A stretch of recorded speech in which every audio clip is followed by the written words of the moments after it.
Alang, sarap. Sarap to na. Gusto ko yun. Alang, sarap. Pangatlong balik ko na dito sa Namnam Maginhawa and hindi pa rin nagbabago, the best pa rin ang pagkain nila. I ordered pretty much the same thing, faba, kape suwada, and first time ko itatry yung chajo or yung parang lumpiang Shanghai nila. Medyo oily lang pero winner to along with their dipping sauce.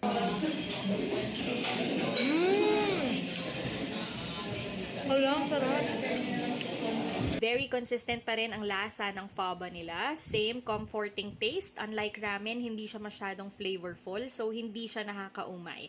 Very tender pa rin yung meat and on point pa rin ang noodles and yung sahog na veggies. Hindi talaga ako umiinom ng kape, di ako coffee person kasi nagpapalpitate ako, but this is one of the coffees na kaya kong inumin at ubusin. Masarap and nasa sweet side yung cafe suwada nila dito. Dapat mo ba tong subukan? Real talk, this is worth the hype. Kaya naman, try mo na dito!